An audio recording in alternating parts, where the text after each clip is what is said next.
Hello, Martin. Hi, Lucas. Hi. I wanted to interview you about your milonga that you have been organizing for how many years, please? Almost 15 years, yeah, Okay, in for like October. ev So oh, that's nice. mm, Every week.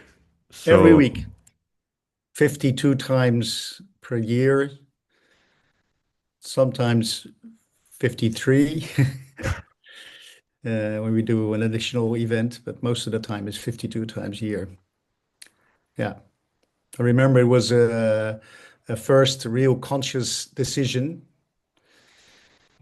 of looking at the airlines, set and forget, always there, which, people, not sure whether people look at agendas now, but most of the people just come on Tuesday because they know it's always there. So we actually have to do marketing when we're not there. So for instance, recently we had the windows changed, and I really tried to influence the builders, to not do it on a Tuesday, a sacred Tuesday, but work work expands to the amount of time allowed. hmm, So we had to, we had they needed it. So for weeks we said, don't come on Tuesday, that particular Tuesday. Facebook events, black, no Los Locos on Tuesday. And in my announcement speech, and still 12 people showed up on the evening. So it's like, okay. Yeah.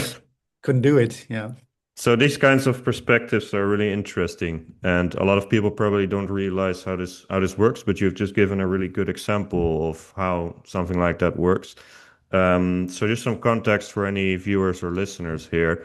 I really wanted to talk with Martin about the experience of doing something like that weekly for so many years, the lessons learned from it. I mean, it's such, I cannot imagine. I've never organized a milonga, and this guest today has so much experience organizing this weekly thing, and it works. So I imagine it's quite tough to always be organizing something every week and getting enough people, but well, it's certainly working for Martin. So let's look at that today. Mhm. You want me to respond to it? Sure, The sure, yeah, longevity sure. thing. Why? Yeah. Well, I was doing this. I stumbled into it because I was, Tuesday was in the family my day out, my evening off, and we had kids, you know, and a career working. And one night, the organizer said, as of next week, we're quitting, we're stopping. So I said, well, I couldn't dance anywhere else. So I said, well, in that case, it's a disaster. I have to. That's how I got into it. So as of the week after that, I signed the lease, and we were a group of people. And in fact, I was just one of four who said, we're going to carry this. And because as I said, I had a busy job, and for me, it was just to get away from the job on a Tuesday. That's how it started. So it wasn't like, I'm going to organize a milonga. No, that's not at all how it happened. I was just there on the right time. Yeah, yeah, I thought about that. Yeah. Some people would argue on the wrong time, but I was there, and I stayed there, and I really didn't have a lot of time also. So, but then over time, these people, went, and after a couple of years, I was there, left standing with the ball in my hand, getting this hospital pass, and to be fair, I organized it. I kept on organizing it because I was really organizing it for myself. Because I said, I wanted to control the temperature, which I hated in other milongas, or Huh. or the DJ that I criticized in other milongas, or Yeah, and of course, I would really would like to attract my favorite dance partners. So it wasn't a very lofty thing. Now I'm going to organize milonga for the community. It wasn't like that at all. I was doing it for myself, and I also made an agreement with myself because of the weekly thing. If I even one time drive to Amsterdam, I live just outside Amsterdam, and I feel like I'm bored or I don't want to do it, I quit. So it was really clear to me that, this is, I'm doing this and it has to be something that I really love doing. And if I don't love doing it, I quit immediately. So as I said, there was no ulterior motive. I mean, that was at the time. Things changed since then. Uh, Sometimes when I tell this to people, they're scared. Really? I mean, were we that close? Yeah, yeah, we were that close. I could have stopped any week, like like the guy before me. He just quit and stopped. He said, "No, I'm not doing this anymore." Could have happened. It just never happened that um, that I didn't feel like going. I really enjoy. I still enjoy it. We make jokes about it. I mean, with people that are there that were there 15 years ago. We make jokes about it that we have to go on a holiday. We'll miss a Tuesday.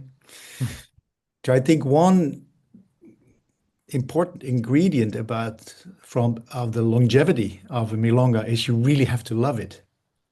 As an organizer, you really have to love going there.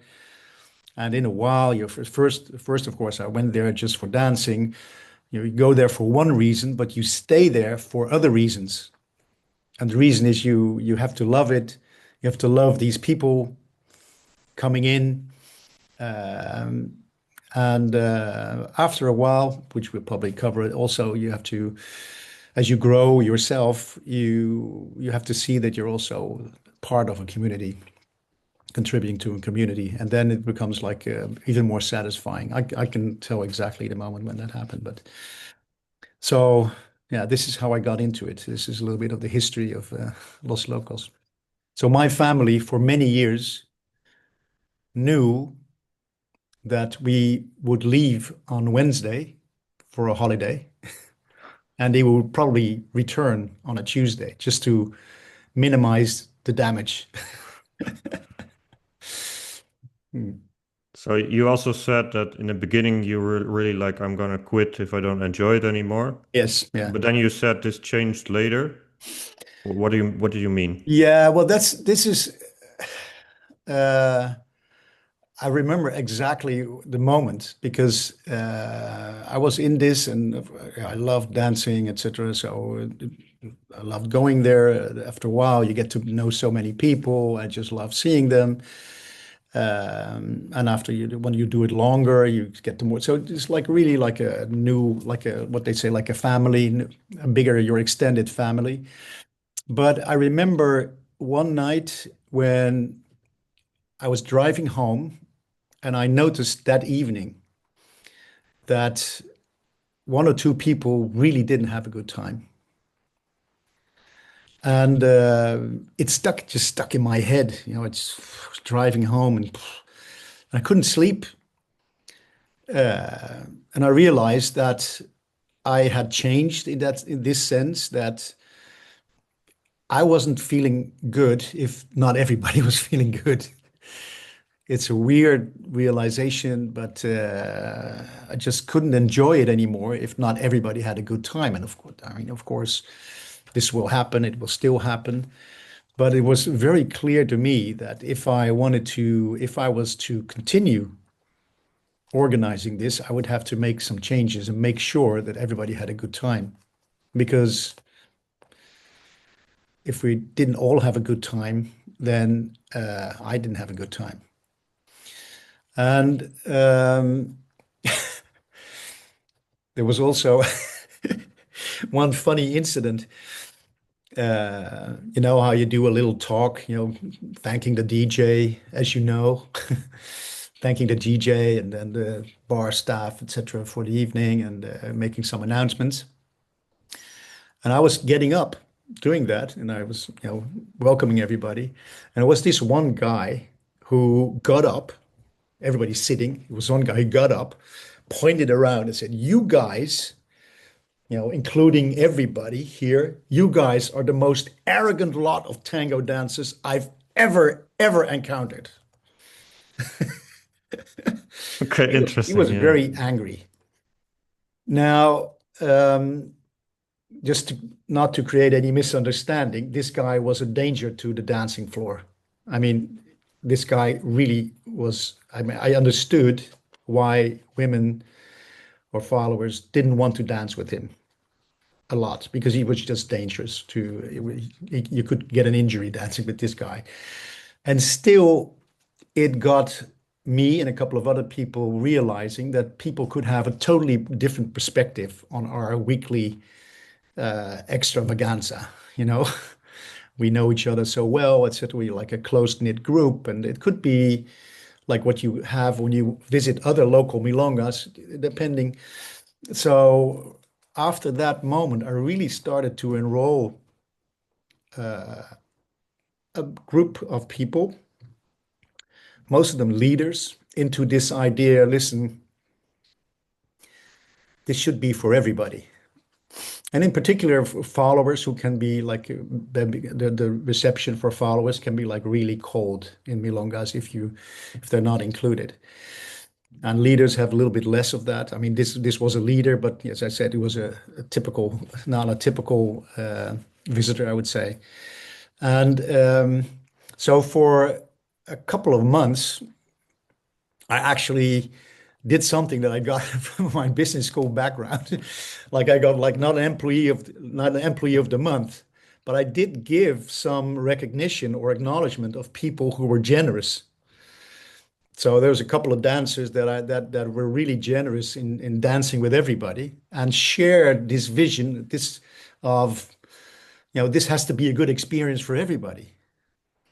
And so I gave them, in my little talk, I gave them an acknowledgement. I said, this is the award for the most generous dancer in the milonga, and you get, five entries for free. And I did this for a couple of months. Every once in a while, I would single out someone, and it's like a stupid thing, maybe, but it worked. It worked to change into like a more welcoming milonga. And I, of course, thought I would have to lead by example. So I'm dancing with everybody. I'm dancing with everybody. Everybody that comes in, they will, at least you will be seen. If it turns out you can't dance, then it's difficult. I can't solve that during the evening, but make sure that you're seen. That's what I can offer. And there's really actually pretty recent examples that I I just recently. So we have in Amsterdam. There's many students, and a funny phenomenon is mothers visiting their kids in university. Tango mothers. Ah, So I've seen them from everywhere, and so this woman as well, and she got in, and you know how you sometimes check out their clothing. You can see how they're tango, if they're into tango, by their clothing. A little bit you can, or their shoes. And she was someone like that, but it was a totally full night. And it was during the holiday. It was recently, so many people that didn't have opportunity to come often, they were there. So a lot of old acquaintances. So I was dancing, changing my shirt. So I was changing my shirt after maybe 5 or 6 tandas, and it was this woman who I had noticed standing or leaning against a pillar, getting more and more, dissatisfied. And I was planning to dance with her. And then I went to change my shirt and I saw her in the hall, and she was changing. She was, getting putting off her shoes. She was leaving. So I said, no, you're not leaving. She said, yes, I'm leaving because I've been standing for 5 tandas and this has never happened to me. So, okay, so not sure which part of the world you live, but it happens to people. But I'm really willing to dance with you. So if you want to put on your shoes and go back into the room and then on the dance floor and then we'll dance. Dance with her. She danced the whole night after that. So apparently there is a role for the host uh, if he's male or a leader. There is a role in making people get seen. She was a good dancer. She just wasn't seen. And so I want usually when I dance with it or other people, other leaders apparently think, this is a low risk choice. And then the ball starts rolling. So this happens frequently. So I really make sure I dance with everybody who's new and beginners, doesn't really matter, everybody. So how about the men? Yeah, men, it seems to, uh, I don't dance with them, Sure, yeah. but I nudge sometimes. So we have a team. So I usually I go up to them and talk to them if there's a reason why they're not dancing. Um, Actually, yesterday I was. This is Wednesday, so yesterday. It's the morning after the night before. I'm a little bit tired, but yeah, yesterday there was a guy who came in and just sat there and didn't dance. Now, very often it is because they think the level is intimidating. He starts checking his phone. And so I usually sit with this guy. This guy, so I said, you don't want to dance. I see you have your dancing shoes. He said, no, I'm fine. I'm just here enjoying the music, etc. I said, okay. So I didn't push it further. But I know one of the most popular dancers in the milonga told me, revealed to me that he came to our milonga 5 times, didn't dance. He's the most popular dancer now. 5 times he didn't dance. And this was, of course, like a really disconcerting information he gave to me, in particular because I didn't notice. I hadn't noticed. So your question is very relevant. Usually focus on the followers, but there's leaders out there as well, and that come in and feel they're not ready to dance. Well, I've experienced the same thing at some point. Really, it might not. Yes, yes. So the women just don't look back on you, even if you're dancing a few tandas, they just don't like Oh, they're. right. Okay. Yeah, it can happen. So it's we used to have a little bit more women in the team. It's now a little bit different because some changes, but we used to look at it and because when you're dancing, it's difficult to keep track of everything that happens in the milonga. You've been there; it's a full milonga. There's 60 people dancing, talking. It's hard to keep track, and sometimes so the team behind the bar used to nudge me and say this person is not dancing or that person is not dancing. We really try to approach it as a team. If it was a guy, I would say, okay, maybe you should see get some capaceos in or whatever. But it is less frequent, but. Now that you notice, now you're telling me I'm going to take measures. What do you mean? I'll make sure you get danced No, with. no, sorry, it's not. It doesn't happen anymore. It's just it happened in the past. Ah, okay. All right. But I know some guys who don't come to Los Locos or even some other milongas in Amsterdam because this happened to them that they just sat out the whole night, even though they're guys, which is even less common than the Yeah, women. were Like it's they just guys or were they also good dancers? I'm not sure. I mean, there is, of course, I mean, you can, they say you can take the horse to the water, but you can't make it drink. Sure, but this is So always a we're yeah. trying to get people to drink, but it's still there is still that element that you as a organizer cannot push, but it's a Yes, fine line. right. It's Yeah. a good thing. It's a good thing that you're trying Mm. because Or at least yeah, knowing yeah, about it. As I said, yeah. these things happen. I mean, still it is possible, people, of course, but you knowing about it makes me feel bad, so I have to do something about it. Yeah. Yeah, but it's also like a level difference because in some cities here in the Netherlands, and I'm sure elsewhere as well, but like capital cities tend to have a bit of a higher dancing level, but also less accessibility. And there are milongas in this country where everyone just dances with everyone. But let's say that some of the better dancers, Yeah. they don't really work like that, and I'm guilty of this too. So Yeah, it's it is, of course, if you're in a capital, you're much more used to new people coming in. Whereas, if I go to I had this conversation with people that live in Heidelberg. Say, well, whenever we go to Berlin, nobody's interested in us because they see so many travelers, new people. But when they come to Heidelberg, everybody say, "Hey, you're new." It's it's just yeah there, but so that's true. There is this element, although there's also the element if you look at like bigger tango communities, not even in a capital, for instance in Nijmegen, where there's Eric Jurisen's big tango center. People say these things about Amsterdam, but then I've been teaching there for a while, and then I realized that people in Amsterdam say the same thing about people in Nijmegen. So oh it's more really not about capital; it's about the size okay of the community, yeah. whether it attracts new people.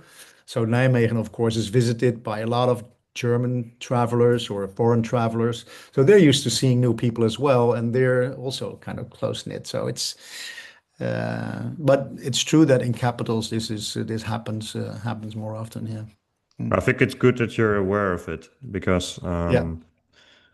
I think sometimes I think it's just human nature, but I do see a lot of people who are just like they deal with the familiar. And like I'm personally a guy who like I'm not super social dancer or anything. I'm probably seen as arrogant by some people, but when I see someone like a new woman that I'm not familiar with, and I feel like, oh, yeah, that might be a good dancer. I'm actually interested in it because it's something new than usual. Whereas I feel that most people just like dancing with their friends, to just put it bluntly. It's Mm. yeah. Do you have any thoughts about this? Mm. Yeah, that's such a no, I don't think it's I think people I mean if you go to bigger event, this certainly happens, when everybody if you go to a bigger event when everybody is a little bit I'm not saying nervous, but apprehensive about uh, getting in a bigger event. And usually you see that the people from Paris first start dancing with people from Paris, and people from Berlin, it's from Berlin, etc. And the Dutch people dance with the Dutch people in the beginning. But it's only in the beginning just to get warmed up. And also, you you have this element that we also have of expectations of people that know each other well. Of course, you dance with them.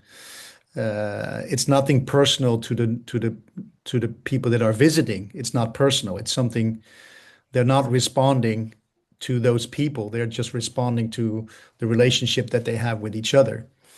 Right?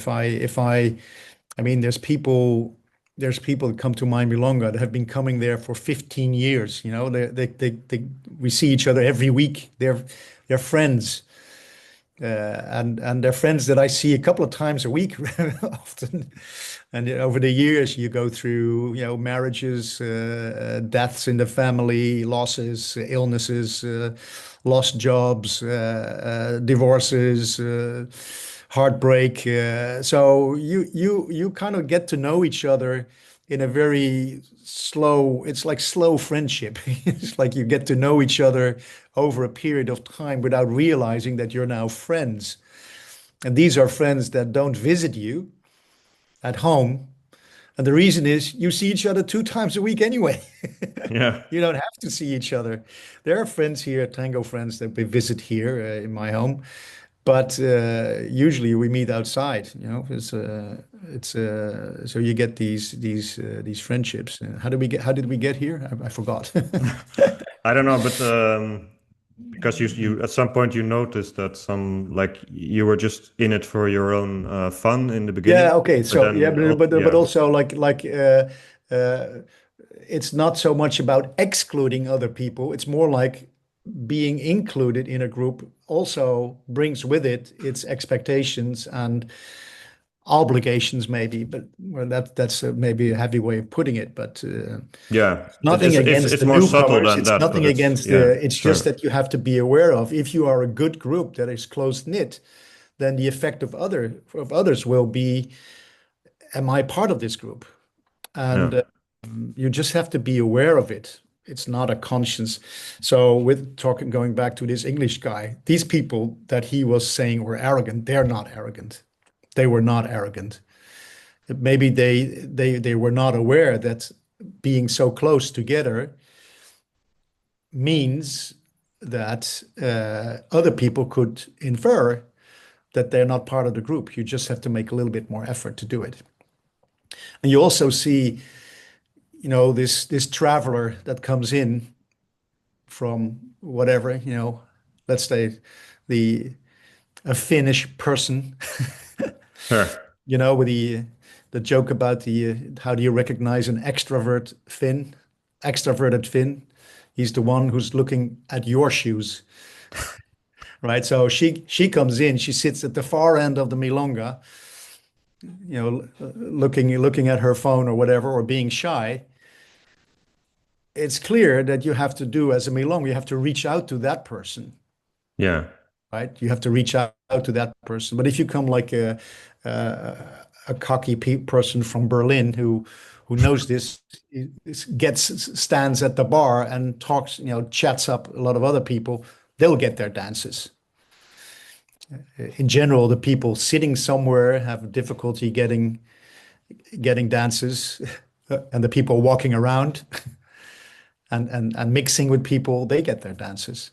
So, but you have to just these people that come in and go and sit somewhere and being wondered why they're not being asked. You just as a host, you have to recognize that they don't know this or they're not wired like that. And then you have to help them, have to get them in touch with people. And then after a while, you have to let it go. Oh, people in Finland will also maybe see this, right? not sure they're not offended. I mean, there's probably some Yeah. truth in what you're saying, so Mm. you know, I love Finnish people, by the way. So they're extremely funny, but they are very shy. They are, yeah. yes. So to summarize, like in the beginning, you were um, it was really like for your own enjoyment on Tuesdays, Yes. but Mm. then over the years you grew into this more holistic type of organizer who, Yeah. Yes. Yeah. So that's my personal journey. But from a milonga, like a more technical managerial person, I mean, I have a business background. My background is running businesses. So I'm aware of marketing concepts and so I can't help when I go into a milonga somewhere abroad, I can help, counting the number of people, calculating the revenue, uh, looking at their frequency, and I can't help it. And so wondering about their position. So I, it's not that I'm always in that state, but I can sit down and analyze, okay, this is a milonga. This is a market. There is a market. And you can take the view that that it's a niche market, that is a very small market of tango dancers. And then what milongas are doing, they're competing with each other for the scarce miles that are in tango dancers.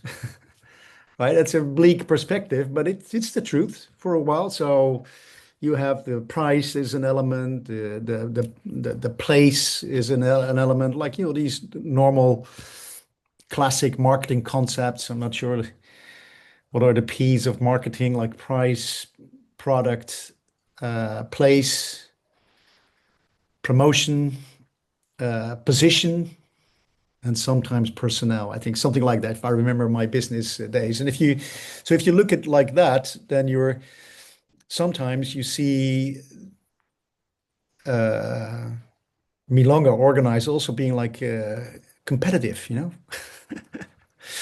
I always make jokes about that. They come up with new things. So milonga organizers, they come up with parties or celebrations. It's our fifth anniversary, or there's some maestro coming, and then now it's a party, assuming that this will attract dancers, or dancers will say, okay, probably maybe there's a big thing that I shouldn't miss. They're playing on the FOMO Yeah, yeah. of the dancers. I don't think that works. I don't think that works. But certainly there are a couple of basics of a milonga that you have to. I mean, the place is very important. It's location, location, location, what they say about real estate. The place is important. It has to be like a good floor, a good welcoming space with good feng shui, and that's important because people go if you don't have not or get these basics right, then forget it. Eventually, it will come to bite you in the tail, right? And so that's good about our place. It's like a really good place. That's it, and it's very important. The size and shape of the floor. I'm not sure what your experience is, but when I go to milongas and the floor is either circular or oval or uh, square. Actually, when it's square, when it's not a rectangle but square, you get messy floors, and it just takes away the experience. If it's a rectangle, classic rectangle, better experience, right? So that will be your first check. The price of a milonga. If you look at so we we had a in the beginning with the group we at one point said, well, kind of we have like a mission statement. So we want to be a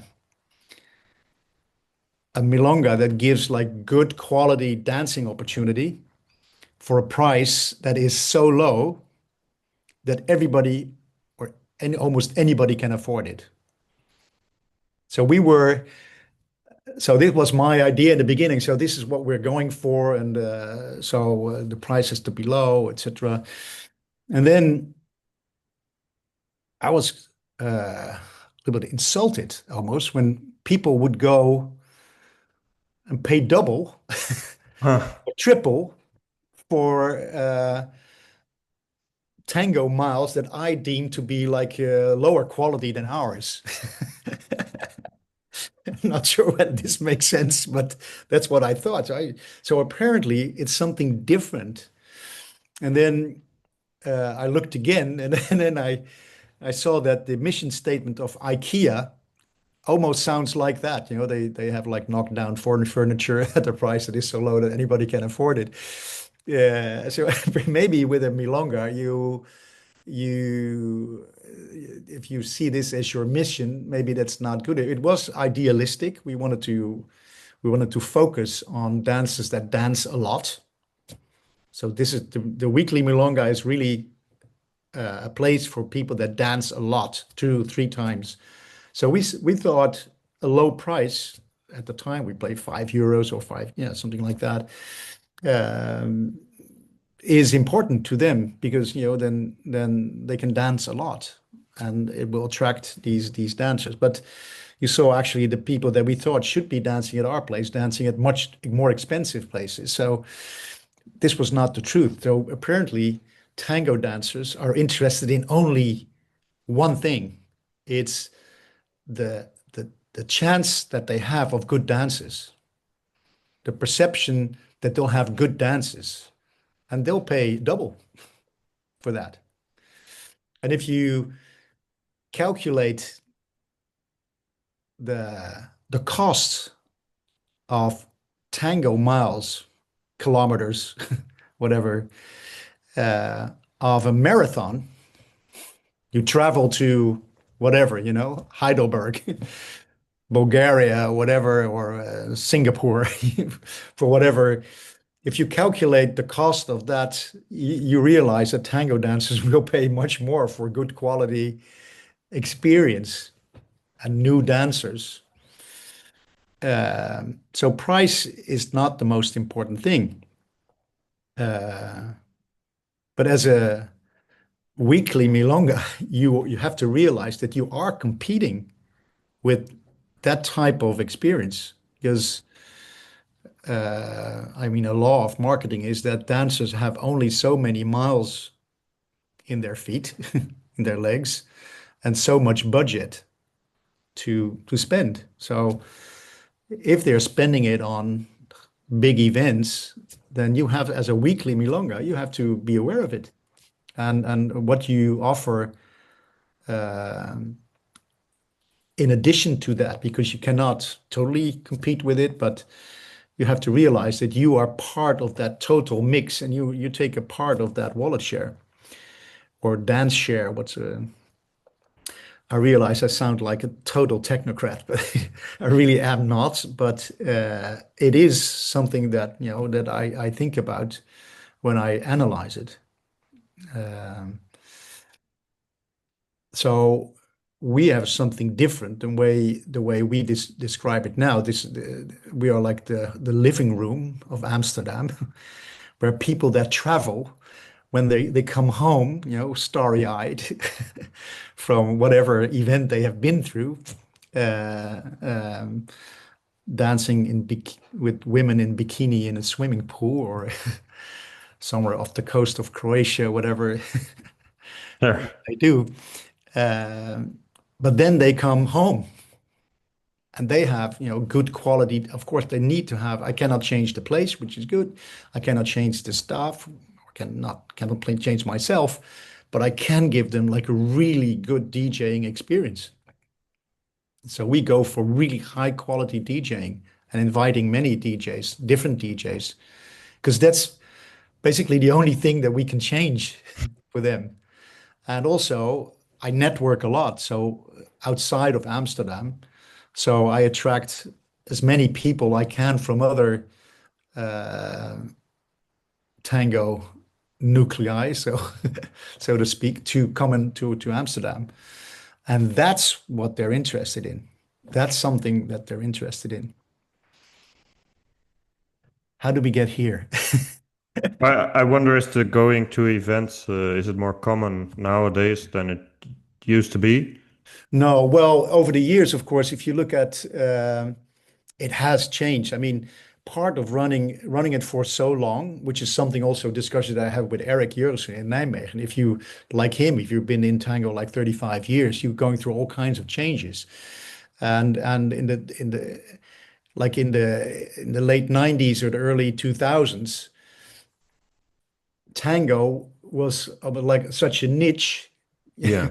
I made when I got into tango, you really had to when you went to the school, tango school, you found these little leaflets, It was almost a secret where are the good events, It's like, and I had a feeling actually um, people liked it that way. We're part of this group, this knit group. And at the same time, because of television, Facebook came. I mean, Eric did marathons for 15 years on his own, just a sole person in Europe. And then Facebook came. Everybody started doing like 3 days event, and everybody started traveling. On television, there were dance contests. So people saying, the young people are not interested in tango. No, of course they are interested in tango. They're dance. Look, they're interested in dances that require you to turn on the ground. Really? Yeah. They're interested in, of course, and then they're interested in salsa and kizumba and bachata and On television, they have contests. There's dance contests. Something has changed. Something is changing, and you have to go with the changes. So if you're not saying, don't blame tango, blame the people organizing tango, the schools not responding to it, Hmm. and or the yeah, or the organizers not responding to it. It's we have to accommodate younger people, and I'm very um, encouraged by the fact that my kids are dancing tango now, 21 and 20. They're beginning, and they like it.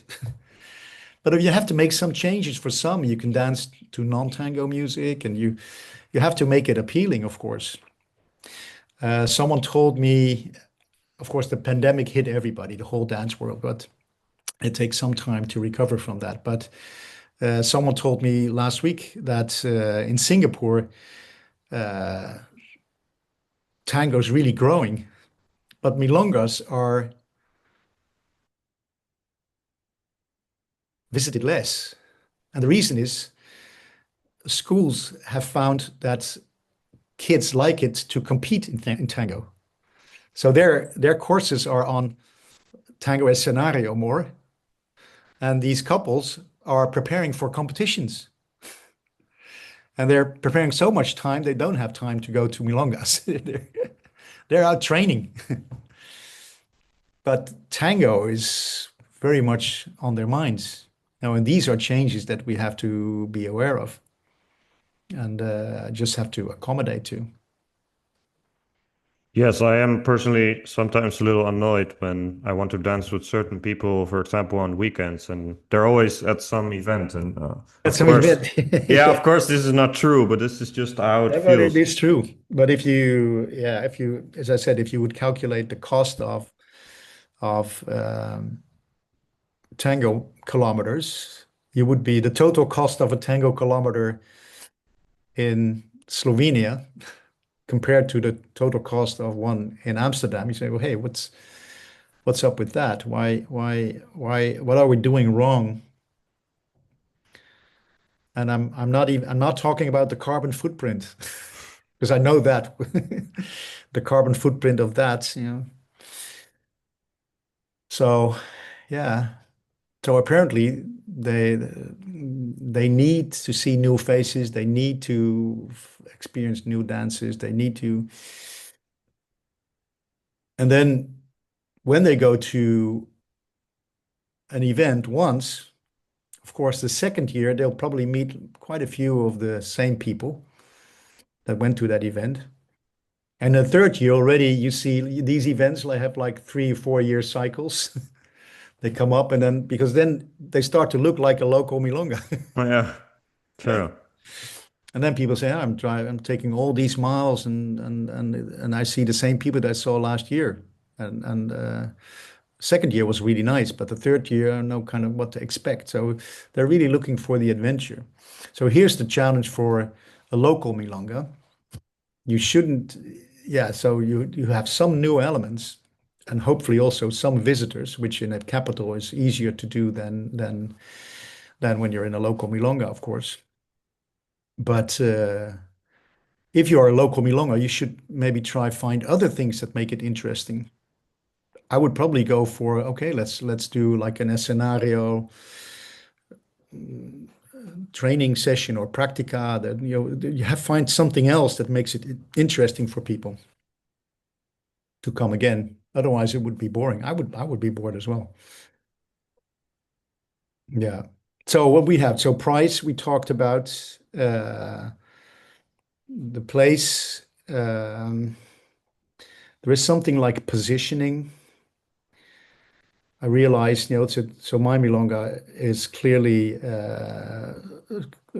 in terms of level of dancing a little bit up there, but it can only exist if it actually is able to get some air in with people that are, less experienced. So you have to be welcoming that trash. But it's also clear that quite a few people feel intimidated, and that's fine. That's all right. But they should go to other milongas. They have that which have another position. right? And then at one point, it's like electrons jumping over it. Sometimes trying, you see someone, dipping his toe into the dangerous waters of Los Locos, and then maybe for a while you don't see them. After a while, you see them again. I'm better now.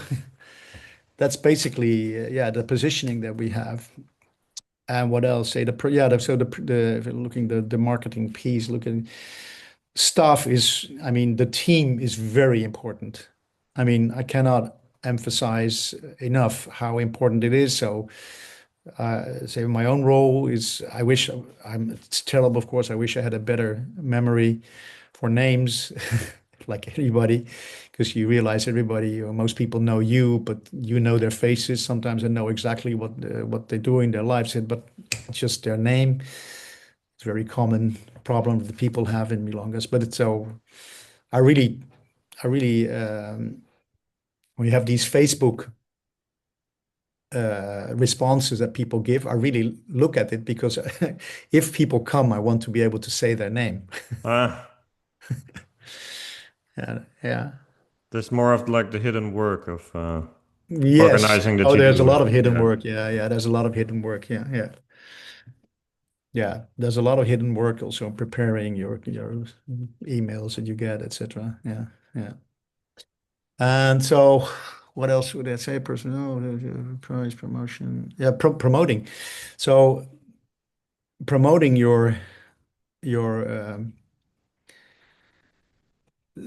look at it like if you are like a small shop, if you the ones that we used to have before Amazon. Supermarkets, yeah, or Amazon, yeah. But the small shop, like if you look at it like that, if you don't change anything on the facings or the windows, a shop like that people don't go to, right? If nothing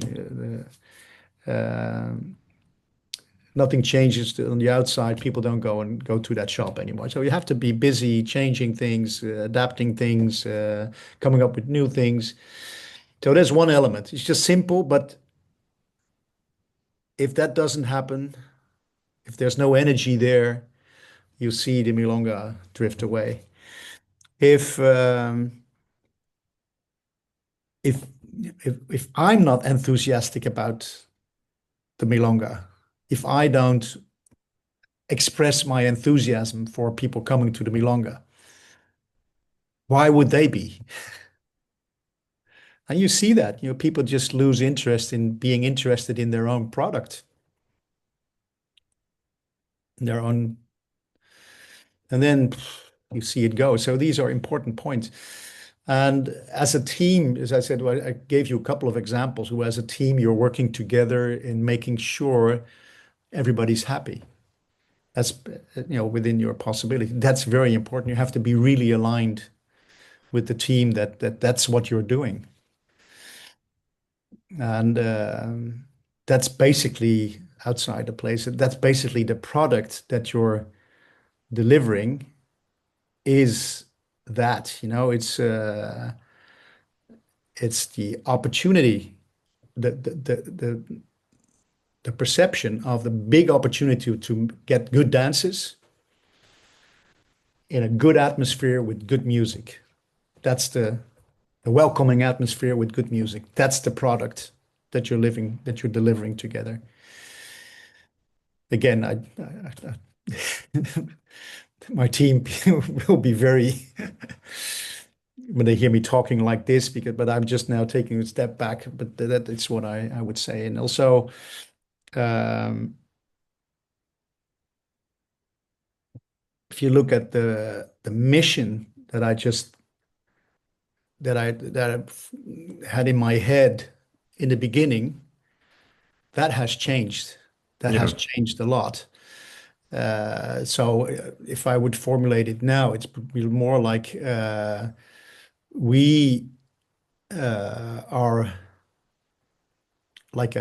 we offer like a meeting place in a community with also with a mission to grow tango, to grow as persons and to grow as tango. So it's much more wider formulated than that. And you really have to believe in that yourself to to also make it happen. So I'm really spending the time, and I have more time at the moment. So, but before I had little time when I still I'm working now part-time in my regular life. But I'm really spending.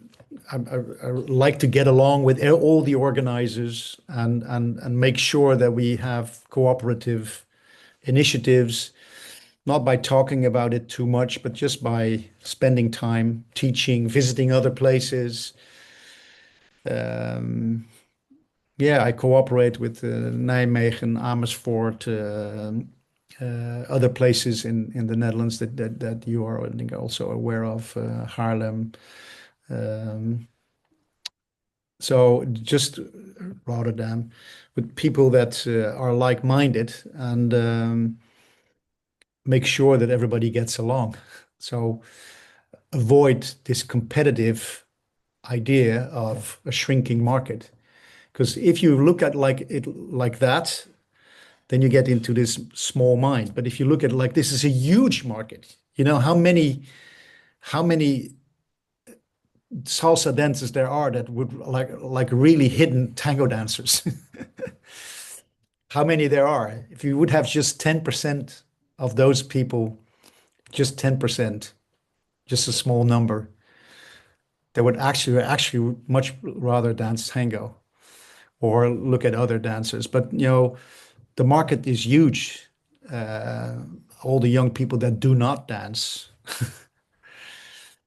And the Netherlands has a specific problem, of course, because we don't have a dance culture. It's like this saying, the Dutch don't dance, but this Calvinistic background where you know where you when you go dancing, there you're kind of like a loser, or with the Calvinistic, you kind of hide that you're dancing. The guy's laughing that you're dancing. So you have to. There is a step to be made. I think the younger generation doesn't feel that, but I certainly felt that's something that is inhibiting. Um, but the younger generation doesn't have that much. So there's Well, a I huge, did, but huge opportunity. there's a new Huge. generation younger than me, so I guess you're referring to that because Yes. Yeah, I hate to tell you sure, otherwise, but yeah, I'm yeah. growing old. Yeah, yeah. Yeah. But it's if I look at my kids, I'm really surprised that say my oldest was saying like, I'm so happy I found this. We're laughing. You mean you've been in this house for 20 years and there was tango. You didn't find you, it's like a miracle you didn't find it, but it sounds like I Yeah. found this, but it just shows that brought at the right time and in the right way. Um, Younger generations will like it. I mean, there is certainly what I see, there is an undertow, a need or a desire to have couple dancing, for instance, just dancing together as a couple. You don't see that a lot. Sure. You don't see that a lot. And I think they're human, so they must like that.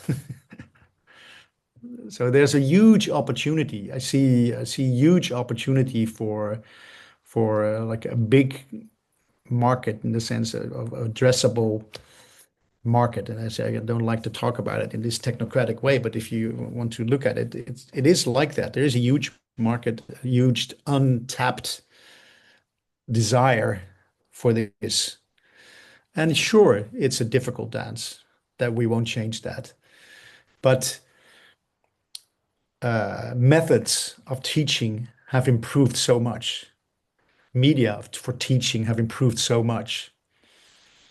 If you look at it, the traditional way of bringing people to tango is like you do one course a week, right? And then you have 12 one semester, so maybe over a year you have 24 lessons. Now you and I know That's not enough to grow the market. No. That's not enough. So looking at it again from a business perspective, as a business manager or an organizer who's saying, okay, so I want tango to grow. If I would be in it for the money, I would certainly look downstream where the dancers are coming from and look at the method. Look at the method for that. Why aren't there more dancers coming? And I would integrate backwards or forward, look at it and see what we can do to what some schools in Singapore apparently have done. They've tapped this. They found a way for to address young people by competition. So you attract people that like difficult dances and like to spend a lot of time on it, making it look as good as possible. Apparently, that's the group of people we're interested in. And yeah, and then there's this other group of like more traditional, more like tree hugging dancers, like a semi hippie tango dancers that like to feel good in a social context. Yeah, that's also good. Yes. It's just different. Yeah. So, I think we actually found a structure, but I'm not sure where we are now. It's like promoting. Oh yeah, promoting. Uh, this is I have to get on Instagram. People have been telling me I have to get on Instagram because I mean, as I told you in the beginning, it was just leaflets you found. You could go to milongas and I got into tango. I remember exactly when someone said, "Hey, because Facebook, Facebook, Facebook, what's that?" Long time ago, you can tell. And then it was really useful because then you could remember the names, of people. Before you had to make notes, where did Sandra sit on that night, and or yes. Yvonne, and because next week she expects me to know her name. But now you had Facebook, so it was really useful. But then people started marketing, so most of my marketing went through Facebook. But that's more and more something that I really get dissatisfied with. And also, young people hardly go on Facebook. My son's not on Facebook. My kids are not on Facebook. So if you want to talk to younger people, you want to address. Apparently, Instagram is still working, so it's Instagram. Like a semi Facebook. So I've been made aware by young people that they don't see my posts because they are on Instagram. Yeah. Yeah, it's just a simple example, but you really have to move with the times and uh, yeah, it's different. A lot, yeah, reaching people, promoting is it's different. So my way of promoting really is basically going to other milongas in other cities, make them aware that I'm there. It's a simple thing. So people know, and then, hey, I know this guy, and then they come to visit. It's simple. It's direct marketing, so to speak. Yes. Yes. Yes. But of course, you're doing that also for your own fun, right? Yeah, yeah. Also, like travelers, I know quite a few travelers that have to go to Amsterdam every once in a while, and they plan their visits on a Tuesday. Ah, Wise choices. yes. Yes. Yes. Yeah. I know there are some of these visiting mothers that visit kids in university. I know they plan their visits on Tuesdays. Yeah, yeah. So yeah, quite a few people do that. I think that, and it's necessary. It gives oxygen to the milonga. But to do it, you can't reach them via Facebook. You can't reach them. I mean, no, it doesn't work like that. So they have to see you. Yeah. Yeah. Yes. Well, it's interesting to learn about this whole hidden world of organizing something successfully because, of course, you can just organize something and not put any work in it, and then you're probably shouldn't be surprised if it doesn't work. But a guy like you really thinks about how to make this flourish. Mhm. Well, DJing is, for instance, also, I mean, I'm still surprised. Actually, I know places where they have like a house DJ, or the organizers, the DJ himself. Um, I've never even considered DJing myself. Once the one day after the pandemic, I had to DJ myself. The the most positive comment that I got was nice cortinas. So I never, I'm not going to do that because I realize now I have to be out there doing other things, and if I'm DJing, I'm sitting there behind the laptop, not connecting with people. That's clearly not contributing to the milonga. And any organizer that does that makes a big mistake. Yeah. 'Cause he's DJing, he's either using a playlist, not connecting, or producing similar sounding tracks every week, which happened in some milongas. So he's hiding behind the laptop and he's not moving around. And he's missing out and getting like a real professional, someone who's changing. So the hiring of DJs is an interesting topic, Lucas. Because yeah, I'm in the beginning when we started, there were not so many DJs that I could choose from. And now, of course, because we are one of the milongers that hire most DJs, I think, because we are there 52 times a year or 53 times a year. So we hire a lot. Um, and we also, I mean, we try to pay well. I mean, that changes over time and still not enough, I think, but within the budget, we try to pay them as much as possible, acknowledging that this is a very important aspect of the quality of the experience that we offer. It's very important. It's the most crucial part, the experience. And so now I have the luxury of having to choose between many DJs and also getting experience seeing live every week which DJs do best, do well. Um, Even though, of course, they also have their own style or signature. Um, so they need change it, but I can see the people. And so if you look at what makes a good DJ, very interesting. Um, there's a couple of so sometimes so it's really like their knowledge of the body of tango work is of course very important, right? And there's ways to test that, and I do, so in conversations or in um, the DJ also has to kind of adhere to the concept that the dancers are always right. The dancers are always right. You're not there to educate the dancers about, about this rare pugliese. No, you're not there. You're get there to entertain and to get them to dance. So which DJ has most dancers standing at the end of the night, I usually think is probably a good DJ, right? Because it's a weekly milonga, people have to work the next day. So if they think they've had the best thing, they start packing by 11:20, right? Yeah. If they're still there, maybe there's good dancers around. You know what dancers will do. They'll stick to 12 o'clock. So it's Yeah. not all on the DJ, but it's a combination. But the DJ is certainly an important factor.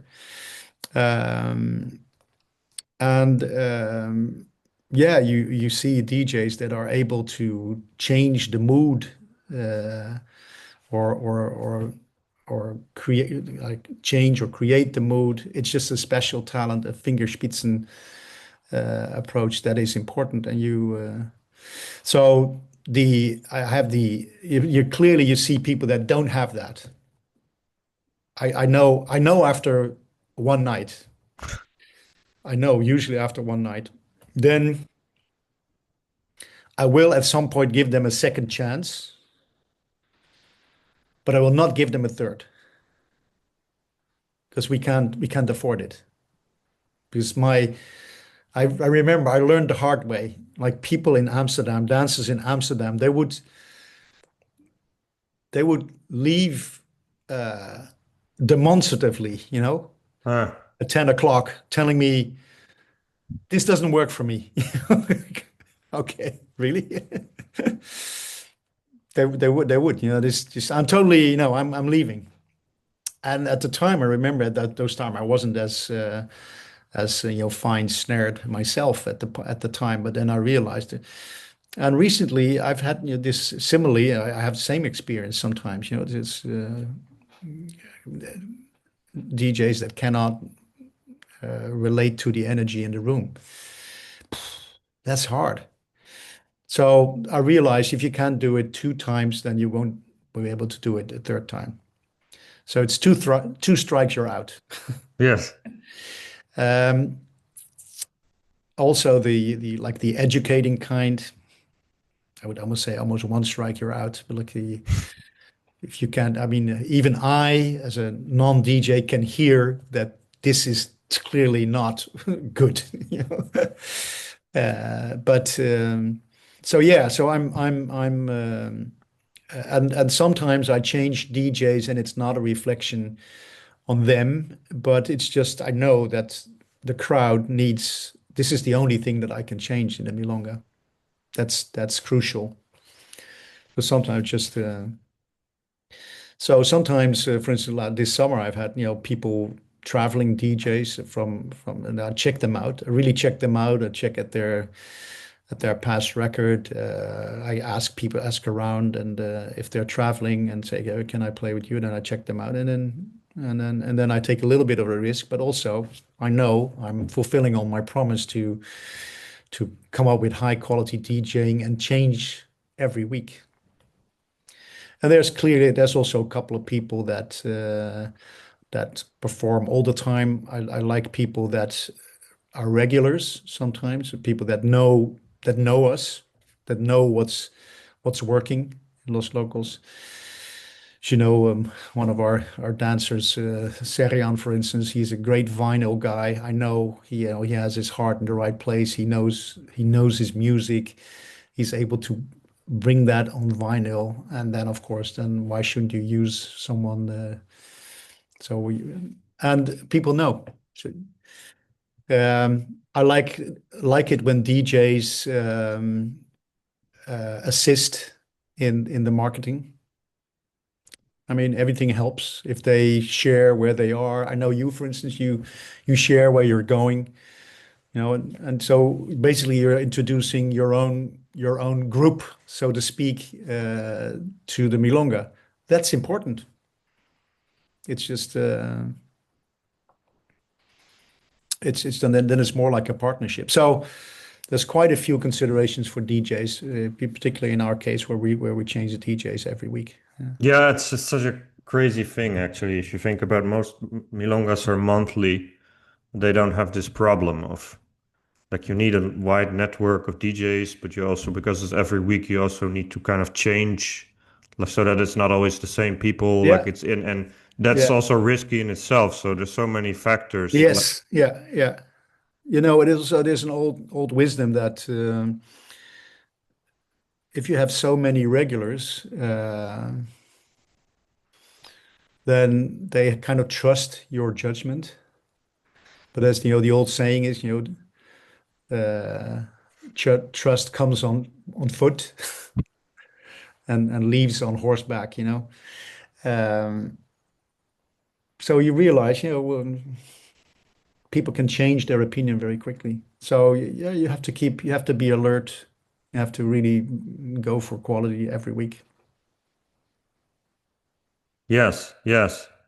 Um, so do you have anything left in terms of like important realizations you've gotten over the years, or maybe a final message for, Well, I said, oh God, time flies, right? yeah, Well, as I said,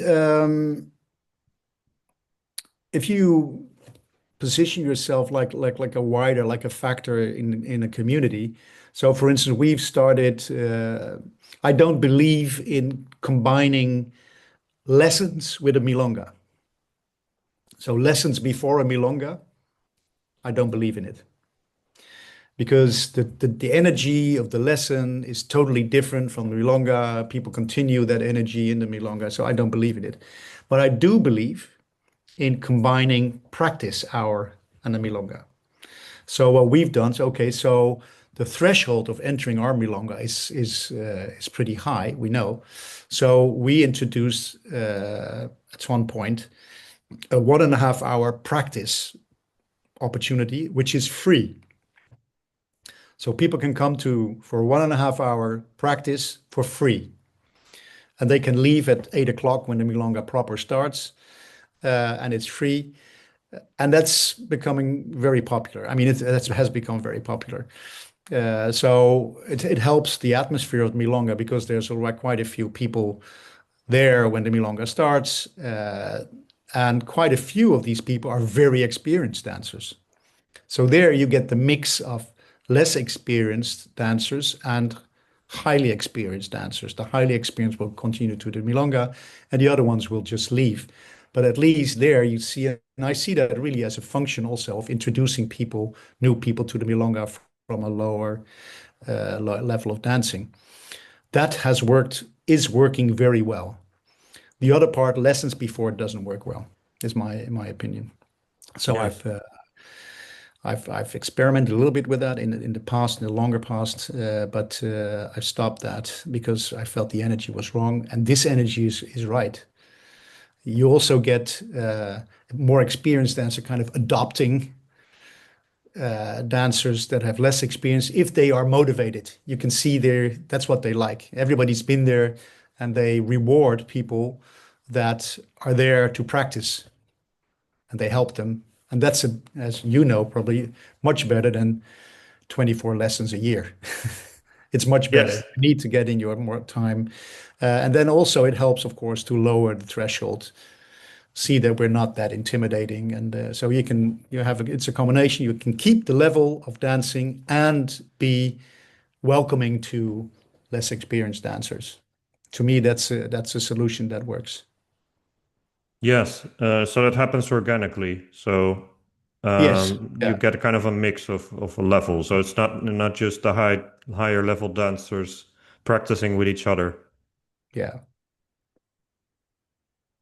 Yeah. So, uh, closing remarks.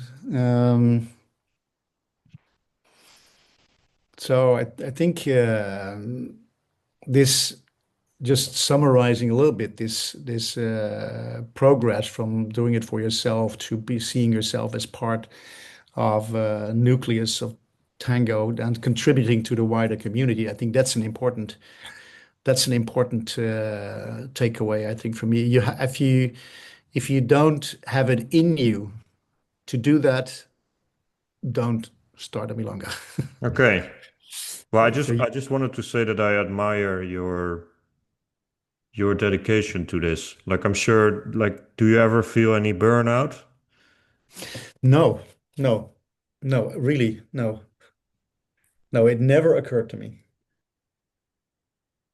And whenever I drive to Amsterdam, for me it's kind of also I take a little bit of a drive. There's traffic, you know how Amsterdam tries to make it impossible for you to get there. Um, Yeah. so I have time to wonder that, but I've really been soul searching. I always feel great going there. I always have fun. I always look forward to seeing these people, new people as well, see how their effort. I admire their effort to become tango dancers. I really want to support it. I want to contribute to it. Uh, yeah, I just love it. So I think it would be hard to continue doing it if that wasn't there. Yeah. If that would be it. So you really have to do it. But then, of course, if you have that spark of energy, then also you have to do the other work. You have to see it is, I can look at it as a business as well. Yeah. So every once in a while, I mean, whenever I was managing a company or whatever, it's the same thing. I love working with these people. I admire them. I couldn't work without them, etc. But then once in a month, you have to sit back. Okay, are we losing money? What is it? So you have to also be aware of that hard, blue side of the business. that that that if you want to have a viable thing, then yeah, you have to. It's only viable if it's beneficial for most people working on the initiative over a long period, and it's managing that balance. That's your job to do that. The hard side and the soft side have to be in balance.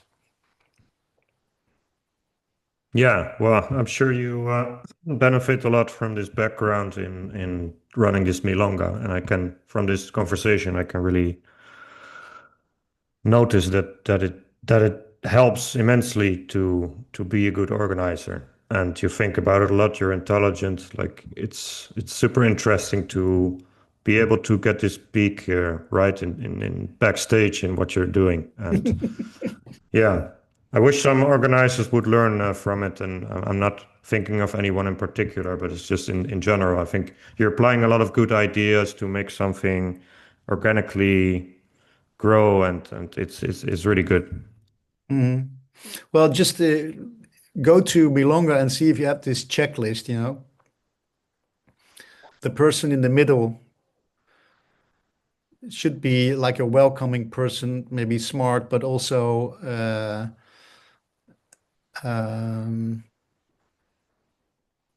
have this energy. And you'll find that most successful organizations have someone with that type of integrity also for the job at hand. If you talk to Eric, we did a conversation with Eric. You see, he has that. He has this integrity. He believes in what he's doing.